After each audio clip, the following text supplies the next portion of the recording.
bienvenue dans notre émission La puissance de la grâce. Le titre de la méditation est Un culte reconnaissant. C'est pourquoi, recevant un royaume inébranlable, montrons notre reconnaissance en rendant à Dieu un culte qui lui soit agréable avec piété et avec crainte. Hébreux 12, verset 28.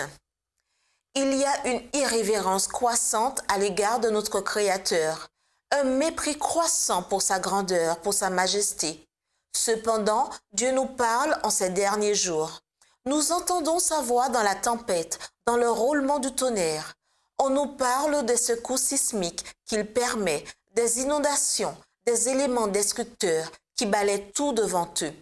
Que les chrétiens qui vivent à notre époque si grave observent les commandements de Dieu, se gardent d'avoir tendance à perdre l'esprit de révérence et de crainte à l'égard de l'Éternel. Les saintes Écritures enseignent aux hommes de quelle manière on doit s'approcher du Créateur, avec humilité, avec une crainte mêlée de ferveur et par la foi dans le divin médiateur. Que l'homme se prosterne devant Dieu quand il l'implore, qu'il ait l'attitude d'un sujet qui demande grâce, de suppliant au pied du trône de la miséricorde.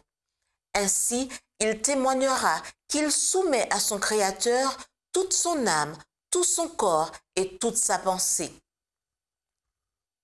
Nous avons le devoir de nous agenouiller devant Dieu quand nous l'implorons en public et dans notre vie privée.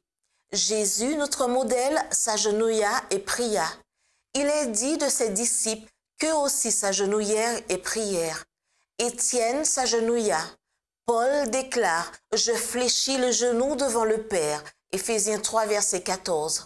En confessant les péchés d'Israël en présence de l'Éternel, Esdras s'agenouilla. Daniel 3 fois le jour se mettait à genoux. Il priait et il louait son Dieu. Daniel 6, verset 10.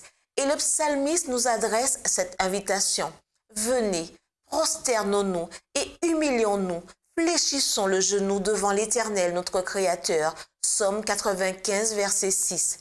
Que demande de toi l'Éternel, ton Dieu, si ce n'est que tu craignes l'Éternel, ton Dieu, afin de marcher dans toutes ses voies, d'aimer et de servir l'Éternel, ton Dieu, de tout ton cœur et de toute ton âme. Deutéronome 10, verset 12. Voici l'œil de l'Éternel est sur ceux qui le craignent, sur ceux qui espèrent en sa bonté. Psaume 33, verset 18. Le fruit de l'humilité, de la crainte de l'Éternel, c'est la richesse, la gloire et la vie. Proverbe 22, verset 4. C'était notre émission La puissance de la grâce.